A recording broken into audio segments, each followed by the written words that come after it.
bersama di acara penimbasan pembelajaran mendalam ini di SDN Cimanggis 02.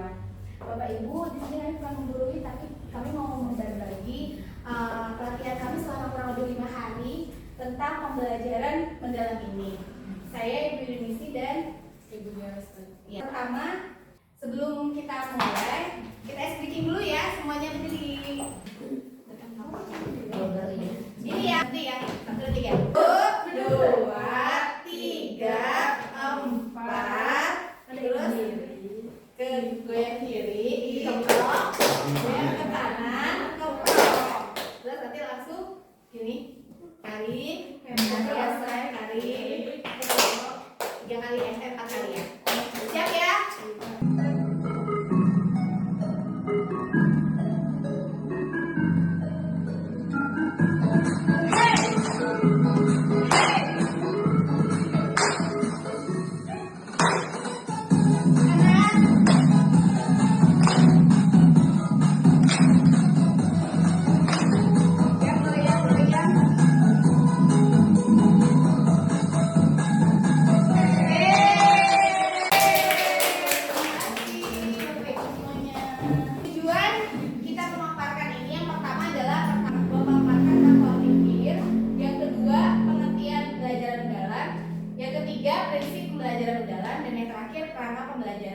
Dan nanti pada saat kegiatan itu nanti kita ada assessment sedikit, kemudian nanti ada spin ya Bapak Ibu.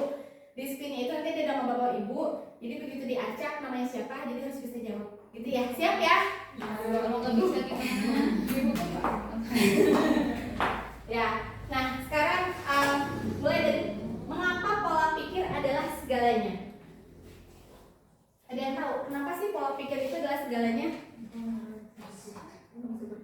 Bagus, tepuk tangan dulu. Kalau tidak berpikir, mana bisa berkembang katanya gitu. Nah, jadi pola pikir ini menentukan tindakan dan hasil, ya. Jadi pola pikir akan mendikte tindakan apa yang akan dilakukan serta akan menentukan hasil yang diperoleh. Misal, pola pikirnya itu positif, maka tindakan yang akan dilakukan adalah positif. Kemudian hasilnya pun akan positif. Tapi kalau pola pikir kita negatif, maka tindakan yang kita lakukan itu adalah negatif dan hasil yang didapatkan adalah negatif juga. Next. Mengapa pola pikir manusia itu berbeda-beda? Itu tadi. Jadi ada manusia yang berpikirnya positif, ada yang negatif. Pola pikir ini menentukan cara seseorang melihat dan berpikir terhadap sebuah kejadian atau peristiwa. Nah, jenis-jenis pola pikir ini ada 2 Bapak Ibu. Yang pertama itu PPB, yang kedua adalah PPT. Jadi PPT itu bukan PowerPoint. PPT maksudnya di sini pola pikir tetap. PPB itu apa? PPB itu adalah keyakinan bahwa kecerdasan dan kemampuan dapat ditingkatkan melalui usaha, pembelajaran, dan pengalaman. Tetapi versus dengan pola pikir tetap. Pola pikir tetap ini adalah keyakinan bahwa kemampuan bersifat bawaan dan tidak dapat diubah secara signifikan. Itu perbedaannya ya. Jadi nanti kalau ada pertanyaan bisa dijawab. Kemudian next. Nah, di sini pola pikir terhadap tetap dan pola pikir bertumbuh. Ketika seseorang mempunyai pola pikir yang tetap, menghadapi sebuah challenge itu apa sih?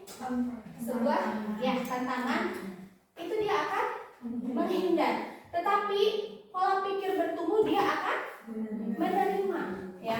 Kemudian yang kedua ada obstacle. Obstacle itu apa sih? Ada yang tahu? Ada yang tahu? Hambatan, ya. Jadi ketika dapat hambatan itu dia akan menyerah. Namun ketika orang yang mempunyai pola pikir bertumbuh mendapat hambatan itu dia akan bertahan, ya. Kemudian effort tahu ya. Ketika seseorang mempunyai pola pikir tetap, dia itu akan mubazir, tetap menganggap itu semua itu mubazir. Tetapi kalau misalkan orang yang berpola pikir bertumbuh, dia akan merasakan bahwa effort itu adalah sebuah peluang. Kemudian yang keempat ada kritik. Kritik itu apa sih? Kritik itu masukan ya. Seseorang yang punya pola pikir tetap itu dia akan merasa kritikan itu adalah sebuah serangan, ya, dan ancaman. Tetapi bagi orang yang punya pola pikir tumbuh, mereka yang merasakan itu kritik adalah sebuah informasi. Dan yang terakhir adalah success order. Success order itu apa sih? Ada yang bisa jawab? Ya, yang besar dong suaranya berarti. Ya, bagus. Kesuksesan orang lain. Ketika orang yang mempunyai pola pikir tetap melihat seseorang sukses itu dia merasa terancam. Tetapi orang yang punya pola pikir bertumbuh melihat orang lain sukses itu menjadi sebuah inspirasi. Begitu Bapak Ibu ya. Kurang lebih ada berapa? Ada 5 ya, ada 5 di sini ya yang bisa kita lihat. Perbedaan antara pola pikir tetap dan pola pikir bertumbuh. Next. Nah, di sini dari pola pikir tetap dan pola pikir bertumbuh, di sini kita bisa lihat belajar cara mengenali suara-suara. Nah, di sini kan biasanya bisikan-bisikan Shelton lah ya. Bisa suara-suara bisikan dari hati misalnya. Kan kalau yang baik-baik berarti dari malaikat gitu berarti ya. Kalau yang bisikan-bisikan yang baik berarti kan yang dari yang ini sebaliknya. Nah, di sini bisikan yang belajar cara mengenali suara-suara. Suara yang menimbulkan kekhawatiran dan menghadapi tantangan itu dan kesulitan itu adalah pola pikir apa? Tetap ya. Tapi kalau misalkan yang bertumbuh melihat suara-suara ini pasti akan diabaikan. Kemudian sadari bahwa kita itu punya pilihan. Ketika merasakan hal seperti ini, kita harus sadar bahwa kita itu punya pilihan loh. Dan selanjutnya berbicara kembali dengan suara PPB. Tekankan lagi dalam hati, ya, suara yang menimbulkan optimisme dalam menghadapi tantangan dan kesulitan. Kemudian yang terakhir adalah melakukan aksi sesuai dengan suara PPB. Itu yang maksudnya dari suara hati gitu ya, suara yang baik-baik gitu. Jadi yang di mindset kita adalah suara yang menimbulkan optimisme. Nah, sudahkah kita memiliki pola pikir bertumbuh? Sudah belum? Insya Allah sudah ya. Kemudian, nah di sini kita melakukan permainan ya Bapak Ibu, sendiri-sendiri ya. Kalau saya gagal berarti saya berusaha. Nah, nanti dijawab ya. Yang kedua, cara saya menghadapi tugas yang belum pernah saya kerjakan, saya akan seperti apa? Kemudian yang nomor 3, menurut saya kesalahan adalah apa? Pelajaran. Ya. Nah, coba sekarang dalam hati Bapak Ibu tanamkan dulu jawaban-jawabannya. Buat satu paragraf jawaban dari nomor 1 sampai 3. Ya. Ingat-ingat, tanamkan, latihan. Kalau sudah siap, baru kita spin namanya. Ya, 1 menit dari sekarang. 2 banding berapa itu? Menang.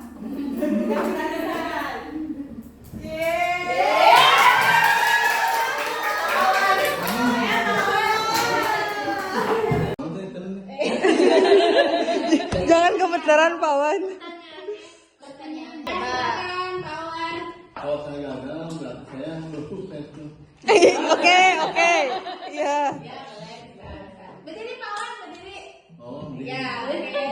Kalau saya gagal berarti saya belum memahami apa yang dikerjakan. Nah, saat saya menghadapi tugas yang belum pernah saya kerjakan, belajar. Menurut saya kesalahan adalah kesuksesan yang belum selesai. Oh iya. Salut.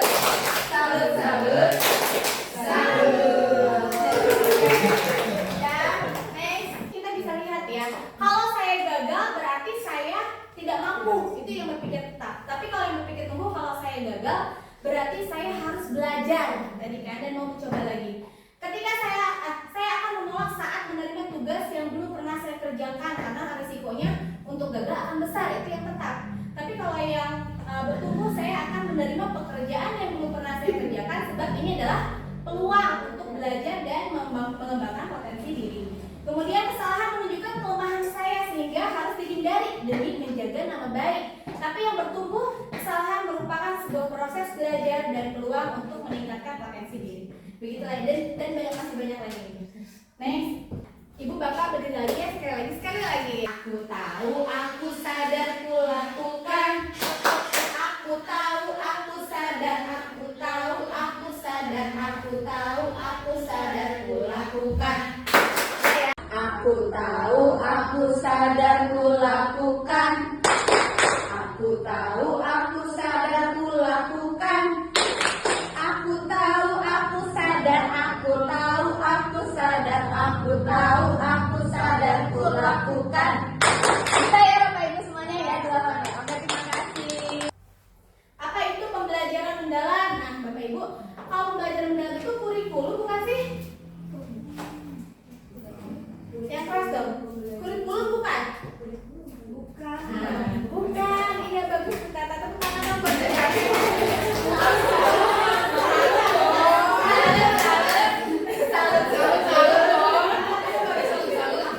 Nah, jadi pembelajaran mendalam ini merupakan pendekatan yang memuliakan dengan menekankan pada penciptaan suasana belajar dan proses pembelajaran berkesadaran, bermakna, dan menggembirakan melalui olah pikir, olah hati, olah rasa, dan olahraga secara holistik gitu.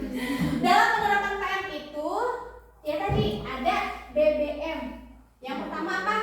Berkesadaran, bermakna, menggembirakan. Olah pikir itu nanti diwujudkan dengan lewat apa? Olah pikir, olah hati, olah rasa, olahraga diwujudkanlah dengan 8 profil lulusan. Siapa yang hafal?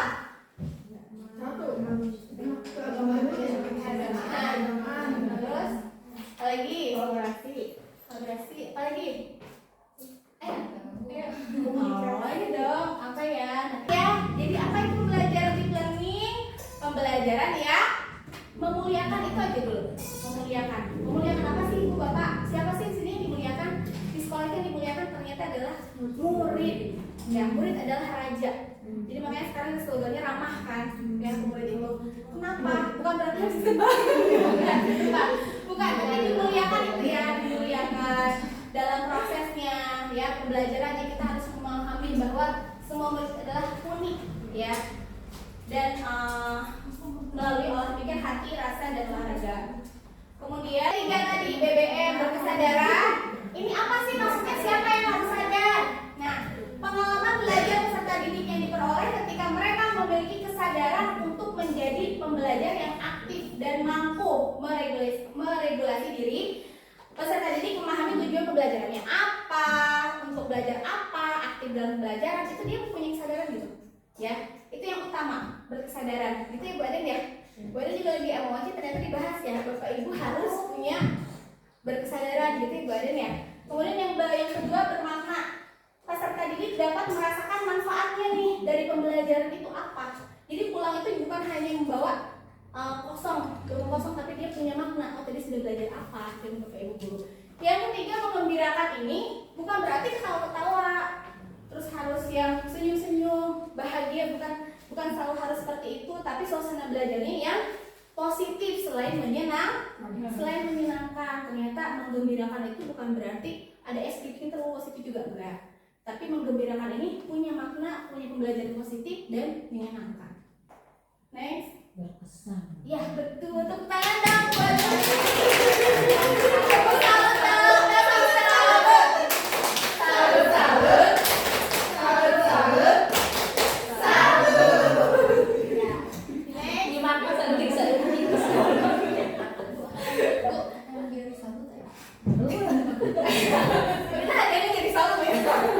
Kenapa ibu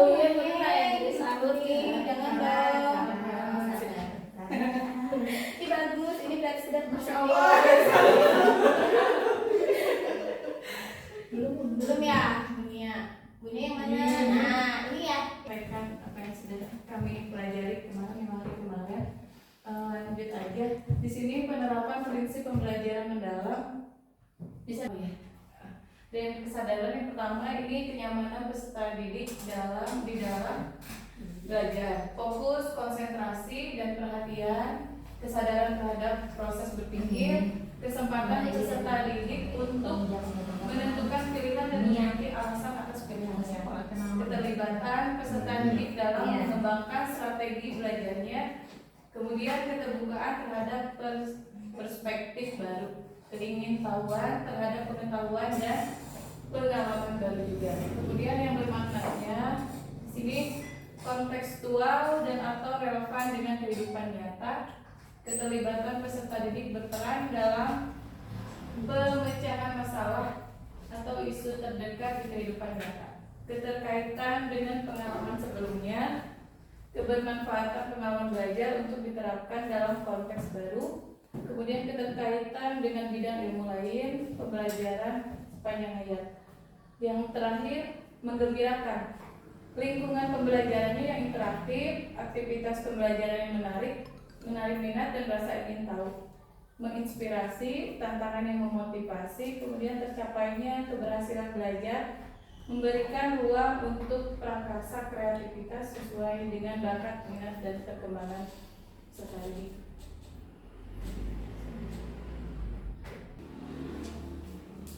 Sini ada 4 kerangka pembelajaran mendalam, dimulai dari praktek pedagogis, lingkungan pembelajaran, kemitraan pembelajaran, dan pemanfaatan digital. Sini ada 4 langkah utama pendekatan terstruktur untuk memastikan pembelajaran efektif dan berorientasi pada hasil. Yang pertama, kita harus mengidentifikasi dulu, menilai kesiapan murid, menentukan tujuan dan mengaitkan dengan profil lulusan. Kemudian desain pembelajaran, membangun praktek pedagogis, kemitraan lingkungan, dan integrasi digital yang tepat. Pengalaman belajar, mendesain kegiatan yang relevan, interaktif, dan mendeskripsikan pengalaman yang mendalam.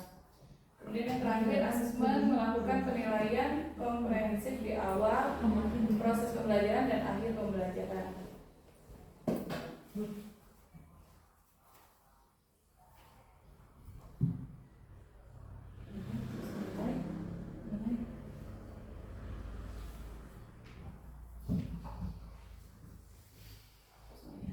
Ini komponen minimum perencanaan pembelajaran, dari mulai identifikasi, dimensi, profil lulusan. Di sini ada pilihannya ya Bapak Ibu, bisa dilihat. Kemudian ada tujuan pembelajarannya juga, menuliskan tujuan pembelajaran mencakup kompetensi dan konten pada ruang lingkup materi dengan menggunakan kata kerja operasional yang relevan. Kemudian yang desain pembelajaran, praktek pedagogisnya dituliskan dulu, model, strategi, metode pembelajaran yang dipilih untuk mencapai tujuan belajar seperti pembelajaran berbasis masalah, pembelajaran berbasis proyek, pembelajaran inquiry, dan pembelajaran kontekstual dan sebagainya. Kemudian kemitraan pembelajaran opsional, tuliskan kegiatan kemitraan atau kolaborasi dalam dan atau luar lingkup sekolah seperti kemitraan antar guru, lintas mata pelajaran, antar murid lintas kelas, antar guru lintas sekolah, orang tua, komunitas, tokoh masyarakat, dunia usaha dan dunia industri kerja, institusi atau mitra profesional. Yang keduanya, lingkungan pembelajaran. Ini dituliskan lingkungan pembelajaran yang ingin dikembangkan dalam budaya belajar, ruang fisik dan atau ruang virtual. Budaya belajar dikembangkan agar tercipta iklim belajar yang aman, nyaman, dan saling memuliakan. Contoh, memberikan kesempatan kepada siswa untuk menyampaikan pendapatnya dalam ruang kelas dan forum diskusi pada platform daring. Ruang virtual bersifat opsional. Dan terakhir, pemanfaatan digital. Tuliskan pemanfaatan teknologi digital untuk menciptakan pembelajaran yang interaktif, kolaboratif, dan kontekstual. Contohnya video pembelajaran, platform pembelajaran, perpustakaan digital, forum diskusi daring, aplikasi penilaian, dan sebagainya.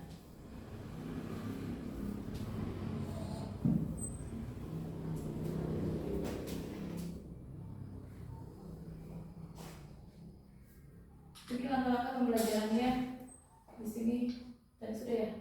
Oh, ini yang pengalaman pembelajaran, Mengaplikasikan tuliskan prinsip pembelajaran yang digunakan, berkesadaran, bermakna, dan atau menggembirakan. Menuliskan kegiatan mengkondisikan pengalaman belajar yang menunjukkan aktivitas peserta didik.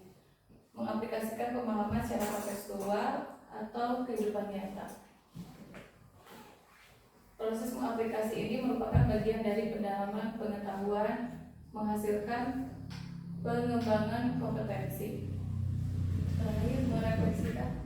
Tadi memahami ya, Bapak Ibu kelewat.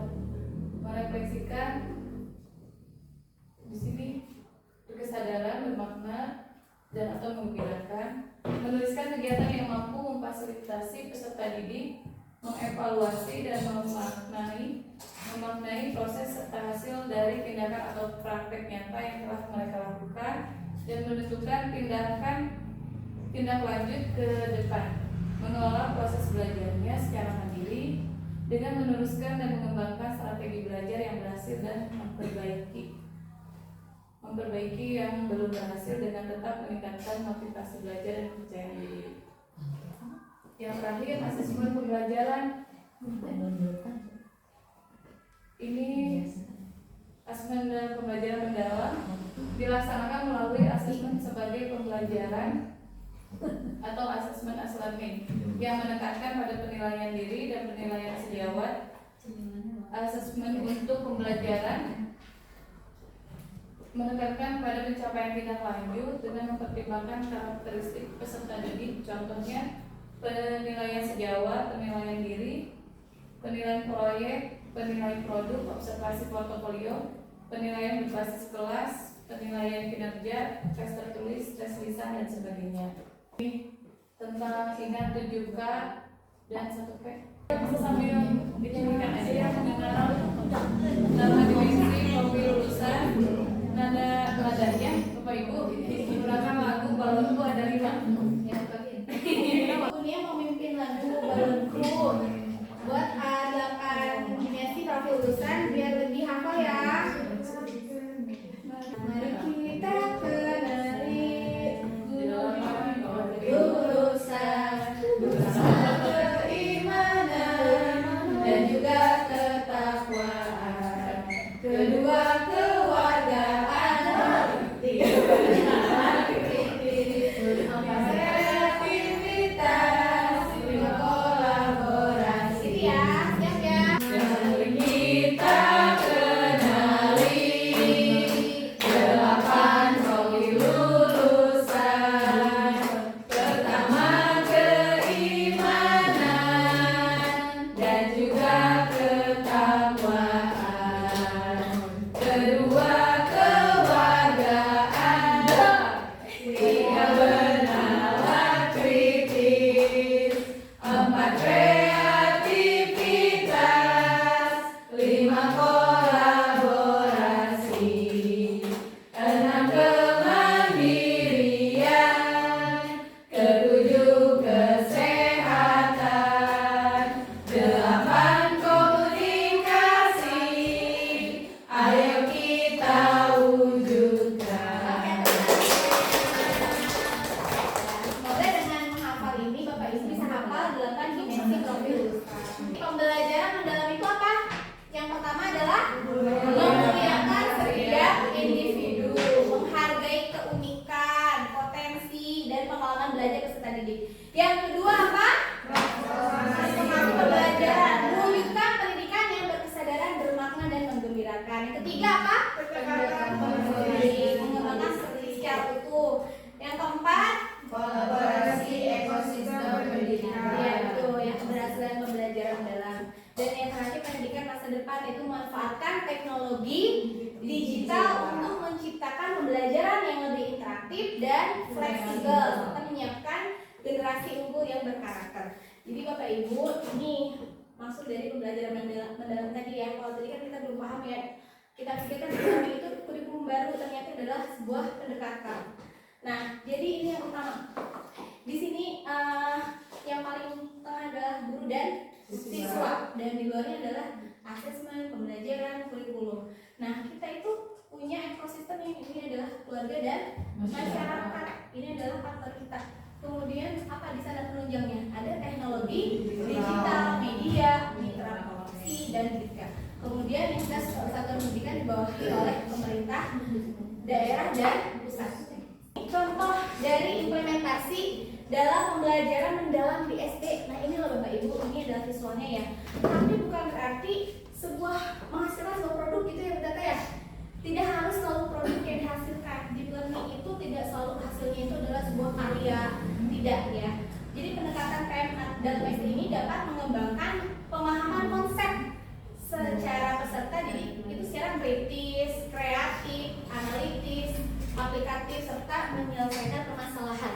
Jadi ketika ada sebuah studi kasus, dia bisa menyelesaikan, itu juga dia berarti kita sudah melaksanakan deep learning itu. Jadi harus disesuaikan dengan aksi nyata. Nah tadi Bunia kan sudah menjelaskan ya, Bapak Ibu sekarang kalau buat RPP itu bukan RPP yang berburu merdeka biasa aja, tapi di dalamnya ada deep learning ini. Tapi identifikasi biasanya kita identitas gitu ya, nama, guru, sekolah gitu ya. Kalau paling atas kan RPP. Kalau ini tuh sekarang identifikasi peserta didik. Jadi misalkan peserta didik sudah mampu, misalnya kalau di kelas 1 sudah mampu merangkai kata, tapi belum merangkai kalimat. Jadi dijelaskan dulu ini kondisinya itu si peserta didiknya tuh bisa apa, udah mampu apa. Misalkan mau belajar mewarnai, si siswa ini sudah mengetahui beberapa aneka warna misalnya gitu. Jadi dijelaskan dulu identifikasi peserta didiknya, baru materi pelajaran. Dan ini di sini ada profil lulusan, tidak harus semuanya di checklist. Jadi pilih salah satu yang ada aja yang berhubungan dengan mata pelajaran yang akan kita laksanakan. Dan yang keempat ada capaian pembelajaran, itu kan tujuan ya. Kemudian yang kelima ada topik pembelajarannya itu apa. Dan yang next Dunia. Nah di sini yang keenam ada tujuannya, praktek pedagogisnya berbasis proyek misalnya. Kemudian ada mitra tadi, kalau misalkan tentang kebersihan atau misalnya temanya tentang ekosistem di sungai, itu nanti kita bisa punya mitra. Kalau biasanya kita suka ada mitra ya, mitra kita di sekolah itu sama apa aja sih? Dari cuma ada 2. Gimana? Puskesmas misalnya bisa ya. Kemudian lingkungan pembelajarannya juga dijelaskan lingkungannya seperti apa. Kita itu dekat dengan sungai tidak, gitu kan? Kita di lingkungan seperti apa? Ada jadi temanya tentang ekosistem sungai, berarti kita jelaskan situ ada lingkungan pembelajarannya dekat sungai misalnya. Kemudian ada pemanfaatan digital itu perlu. Jadi anak-anak itu kan sudah diterapkan di kelas atas ya, ada pakai Chromebook gitu ya. Nah kalau pembelajarannya Bapak Ibu kalau misalkan mau nanti boleh kita saling berbagi, misalkan mau tahap-tahap langkah belajar di learning seperti apa, nanti kita share ya Bunia ya. 4M ya Bunia ya. Ada memahami, mengaplikasi, apalagi tadi merefleksikan. Tadi yang Bunia jelaskan kan sudah ya. Next. Nah ini contoh pembelajarannya. Nah, asesmen tadi Bunia sudah jelaskan ya, ada asesmen pada awal pembelajaran, ada pada saat proses, dan saat akhir pembelajaran. Kalau sekarang kita mau UTS, itu maksudnya ke asesmen apa? Setelah, berarti masuknya ke akhir ya, akhir pembelajaran. Akhir pembelajaran, next lagi Bunia. Nah, jadi Bapak Ibu kita refleksikan kenapa sih ada pembelajaran deep learning ini? Kenapa sih pemerintah kok ada aja aturan yang baru? Kita mencoba untuk berpikir apa tadi? PPT atau PPP? PPP ya. Nah, jadi maksud dari pemerintah itu sekarang begini. Yang pertama, perubahan masa depan itu sulit diprediksi. Itu yang pertama. Yang kedua, permasalahan mutu pendidikan, literasi, numerasi itu kita sangat kecil. Indonesia itu untuk high thinking, overthinking itu sangat rendah, hanya 1%. Jadi malas untuk berpikir tingkat tinggi. Itu temuannya. Yang ketiga, bonus demografi 2035. Ada yang tahu nggak ini? Dapat hadiah deh. Nggak tahu. Coba adanya apa ya? Dapat apa nanti pokoknya ada deh. Bonus demografi 2035 dan visi Indonesia 2045 itu apa maksudnya? Indonesia itu kan ambisius ya. Ya, 2035-nya apa? Apa ya? Dia tahu? Hitungan 5, 1. Jadi di tahun 2035 ini usia produktivitasnya sangat tinggi, usia 15 sampai 64 itu sangat banyak nanti Indonesia itu. Nah, bukan keinginan ya, itu nanti akan terjadi. Yang akan terjadinya. Nah, ketika ada pembekalan yang bagus di learning ini, maka itu akan menjadi generasi yang bagus. Tetapi sebaliknya, kalau misalnya kita mempersiapkan itu dari sekarang, maka mereka semua itu adalah menjadi beban negara itu ya. Nah, bernegara itu real ya nih. Dan yang terakhir adalah kompetensi masa depan. Jadi memang kita harus mengikuti zaman. Jadi memang harus siapkan dari sekarang seperti itu. Nah ini Bapak Ibu, keterampilan berpikir tingkat tinggi peserta didik di Indonesia itu masih rendah, di bawah 1%. Makanya sekarang kita kalau bikin soal harus yang hot gitu ya. Nah karena memang sangat rendah, hanya 1%. Gitu. Next. Nah jadi mengapa sih perlu pembelajaran mendalam? Yaitu melengkapi pendekatan pembelajaran dengan menambah karakteristik peserta pedagogik. Jadi adanya keterlibatan. Si anak diajar terlibat. Contoh ya Bapak Ibu. Ini contoh yang dialami oleh saya.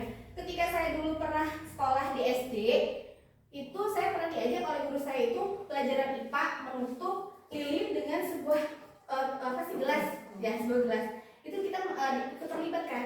Kita siapkan alat-alatnya, kemudian kita menghitung waktunya berapa detik, berapa menit sampai si lilin itu mati, padam. Berarti kan itu menunjukkan katanya kalau si api itu membutuhkan oksigen untuk tetap menyala. Itu menempel sampai sekarang. Karena apa? Karena guru saya melibatkan saya, gitu loh. Tapi itu contoh ke satu, itu kan berupa IPA, tapi tidak harus yang dilibatkan itu pelajaran IPA aja. Dulu saya pernah diajar juga oleh Pak Cep, itu SD Cimande 1 yang udah pensiun. Itu dulu dia pernah minta saya libatkan saya buat bikin teks Sunda buat perpisahan, itu kelas 5 SD. Buat coba nih paturaitineng, buat kelas 6 yang mau lulus kayak gimana. Saya kan nggak tahu, tapi saya disuruh, saya mencoba untuk aha momen. Diminta oleh si bapak tuh mencari dulu nih bagaimana inquiry sendiri, coba sendiri. Oh ternyata, oh begini nih, diperbaiki lah. Oh kata-katanya yang lebih bagus, kalimatnya gini, harusnya itu melekat sampai sekarang. Jadi tidak harus sebuah percobaan ternyata untuk meningkatkan keterlibatan si anak itu dalam pembelajaran. Nah maksudnya deep learning ini kita lebih seperti itu. Ketika si anak-anak pulang sekolah itu ada yang bermakna gitu. Wah tadi belajar ini loh sama Bapak Ibu guru, sampai menempel. Ketika saya SD dulu sampai sekarang saya jadi guru SD gitu. Kemudian ada kesadaran memuliakan pengembangan budaya belajar, pemanfaatan teknologi digital. Kemudian yang terakhir multi interdisiplin. Nah yang terakhir, nah ini ya Bapak Ibu, ini kata-kata yang saya dapat ya dari sebuah kutipan. Tell me and I forget, teach me and I remember, inform me and I learn. Artinya apa? Karena bunyi ya.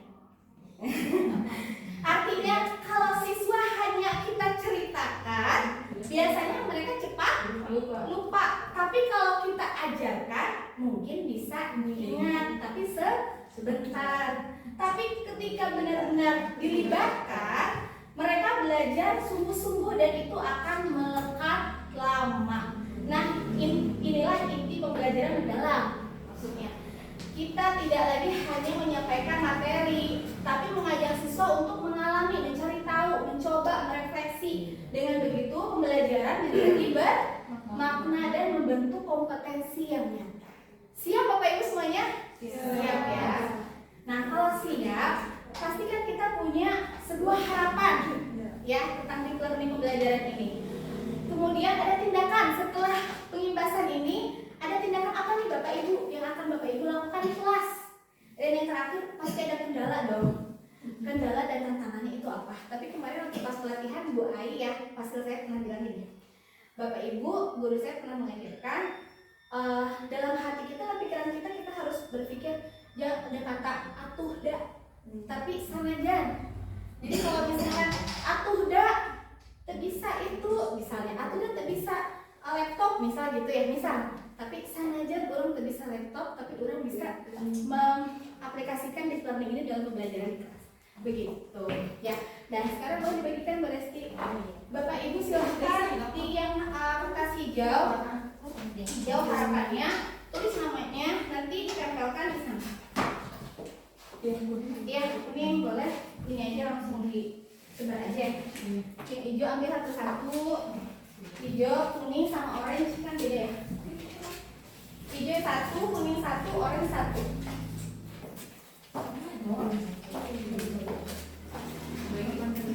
Oh iya Ben, thank you. Ini buat diri sendiri, buat murid di kelas, bisa. Iya sesuai warna. kuning kendalanya apa? Yang orange ini. Ini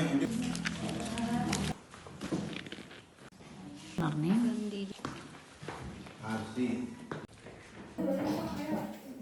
Mana boleh? Hijau dulu yang hijau dulu.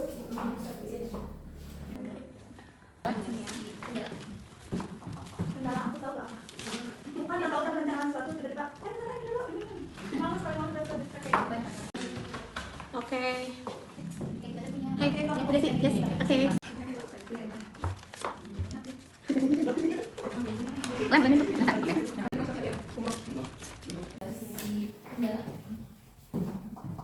Kendala aku tahu gak apa? Bukan gak tahu udah merencanakan sesuatu tiba-tiba. Santai dulu ini kan. Males kalau mau udah ke distract kayak gitu. Kerja di dulu, Iya betul. Betul. Apa sih bahasanya teh? Kayak kita tuh punya tapi fasilitas. Ya udah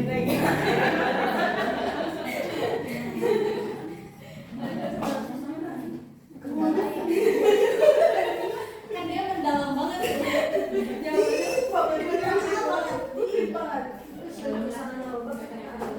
Ada pertanyaannya apa? Bismillahirrahmanirrahim. Assalamualaikum warahmatullahi wabarakatuh. Waalaikumsalam warahmatullahi wabarakatuh. SD mana? Nama Ya, SD masa mana gitu? yang lengkap? Saya ngajar kelas 3. Sebelumnya saya ucapkan terima kasih dulu kepada pemateri Bu Yun dan Bu Nia, sangat menarik ya, sehingga saya ingin bertanya terkait deep learning ini. Tadi kan ada beberapa materi yang disampaikan, kebanyakannya tuh dampak positifnya apa itu deep learning gitu kan. Salah satunya kreativitas, kemudian berpikir kritis, minat belajarnya banyak, kemudian mengembangkan bakatnya juga. Yang ingin saya tanyakan itu, selain dampak-dampak positifnya tuh, apakah ada dampak negatif dari deep learning ini? Jika pun ada, apa saja dan bagaimana solusinya?